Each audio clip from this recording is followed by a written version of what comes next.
Hello friends, home cook মঞ্জুতে আপনাদের সবাইকে অনেক অনেক স্বাগত। আজ আমার রেসিপিতে থাকছে ভাপা ঝিঙে বা ঝিঙে ভাপা। সম্পূর্ণ নিরামিষ এই রেসিপিটি কিন্তু গরম ভাতে ভীষণই ভালো যায়। আর এখন তো ঝিঙে খুব ভালো পাওয়াও যায়, তো সেই ঝিঙে দিয়ে একরকম শুধু ঝিঙে পোস্ত না বানিয়ে যদি এরকম ভাপা ঝিঙে বানানো যায় ভীষণই ভালো হয় কিন্তু ব্যাপারটা।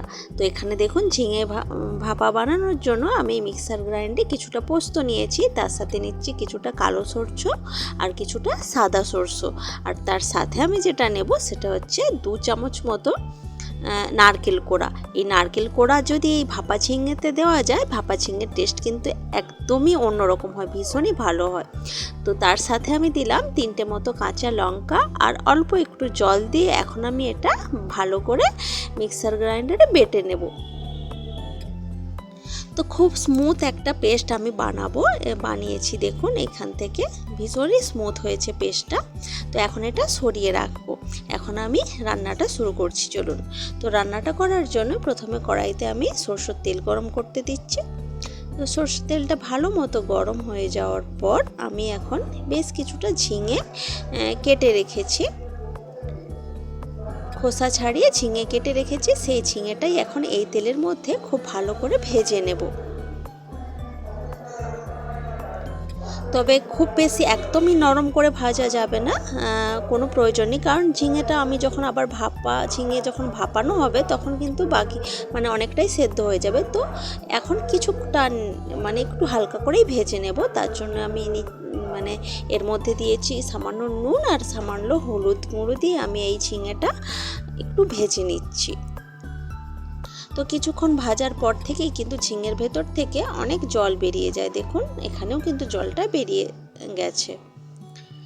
তো এইভাবে কিছুটা জল যখনই বেরোতে শুরু করে দেবে আর ঝিঙেটা হালকা মনে হবে যে নরম হয়ে আসছে, তখনই কিন্তু ঝিঙেটাকে তুলে রাখতে হবে। আর এই জল শুদ্ধই কিন্তু আমি রেখেছি, জলটা কিন্তু আমি ফেলিনি। আর এখানে দেখুন একটা টিফিন কৌটোতে আমি যে মশলাটা এক্ষুনি পেস্ট করে রেখেছিলাম সরষে পোস্ত নারকেলের, সেই পেস্টটা দিলাম আর তার সাথে মিক্সি ধুয়ে কিছুটা জলও দিলাম। আর এখন আমি দিলাম 2টো কাঁচা লঙ্কা আর সামান্য নুন আর দেব সামান্য চিনি। আমি এর মধ্যে কোনো হলুদ গুঁড়ো দিচ্ছি না, কারণ হলুদ গুঁড়ো দিলে হলুদ একটা কালার চলে আসবে, কিন্তু ঝিঙের ভাপাটা আমি একটু সাদা টাইপের রাখবো, তো সেই জন্য আর হলুদ গুঁড়ো ব্যবহার করছি না। আমি সেখানে দিচ্ছি 2 চামচ মতো কাঁচা সরষের তেল। এই কাঁচা সরষের তেলের গন্ধটা ভীষণই ভালো যায় এই ঝিঙে ভাপার মধ্যে। কাঁচা সরষের তেল দেওয়াটা কিন্তু ভীষণই জরুরি। তো এটা দিয়ে খুব ভালো করে একটু সব কিছু মিশিয়ে নিলাম। তার উপর আমি এখন দিয়ে নিচ্ছি যে ভেজে রেখেছি নুন আর হলুদ দিয়ে ঝিঙেটা, সেই ঝিঙেটাই আমি দিয়ে দিচ্ছি। তো দেখুন সব কিছু একসাথে খুব ভালো করে মিশিয়ে নিলাম। এখন আমি এটাকে ঢাকা দিয়ে দিচ্ছি, এবার এটাকে ভাপানোর পালা। তো ভাপিয়ে নেওয়ার জন্য কড়াইতে আমি জল গরম করতে দিয়েছি, এখন এর মধ্যে একটা স্ট্যান্ড দিচ্ছি। এই স্ট্যান্ডের ওপর আমি এখন এই কৌটোটাকে বসিয়ে দেব। তবে স্ট্যান্ড না দিলেও হবে, সরাসরি আপনারা জলের ওপরেই কিন্তু এই কৌটো রেখে ভাপাতে পারেন, কোনো অসুবিধা হয় না।